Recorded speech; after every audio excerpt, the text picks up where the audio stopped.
Hi everyone. Like a lot of people, I've been playing a lot of Cyberpunk 2077 after patch 1.5 dropped, and although I was terribly disappointed by Cyberpunk at launch in April last year, CDPR have done a pretty good job at finally giving us a good gaming experience. One of the main reasons I was so disappointed by Cyberpunk at launch was not only the initial hype, but the fact that people like myself, who have been really into the Cyberpunk subculture, have been waiting for a game like this for a very long time. So in this video, let's take a look at the history of Cyberpunk, the various Cyberpunk games and movies that have shaped this genre over the years. The most important figure in Cyberpunk culture is the writer William Gibson, whose 1984 novel Neuromancer featured classic cyberpunk settings of a high-tech society, implants, cyberdecks, advanced sentient AIs, quick hacks, and the lone hacker archetype. Neuromancer still remains a classic cyberpunk science fiction novel, and together with the Count Zero and Mona Lisa Overdrive, form William Gibson's Sprawl trilogy and are must-reads for fans of the cyberpunk subgenre. William Gibson in his novels was the first to use the terms cyberspace and the Matrix in fiction. In 1982, we had the science fiction movie Blade Runner, directed by Ridley Scott, which was based on a Philip K. Dick novel, and was one of the earliest movies with the cyberpunk setting and remains a classic even today.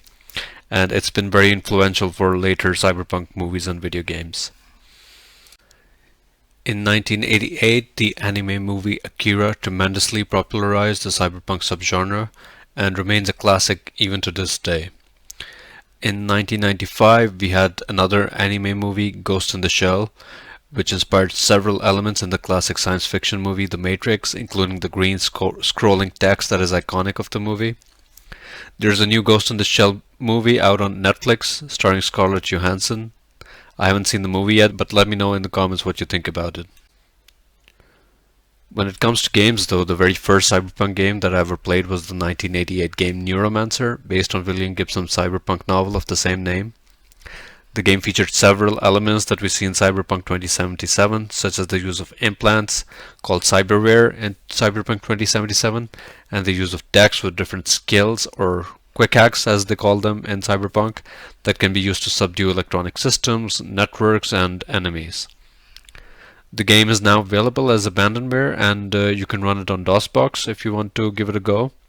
I've got details in the description of this video on where to find the game and how to run it on Windows using DOSBox. Then in 1993, Microprose released a cyberpunk-themed adventure RPG game called Bloodnut. The game mixes several cyberpunk archetypes such as cyberspace, what today looks like the metaverse, implants, New York City nightlife with vampires. The game's premise involved a group of vampires being in control of megacorps, and the game's protagonist is bitten by a vampire during a job, and a neural implant prevents the vampirism from taking over, but you only have so long before the implant will hold out. And I think that might sound very familiar if you played Cyberpunk 2077.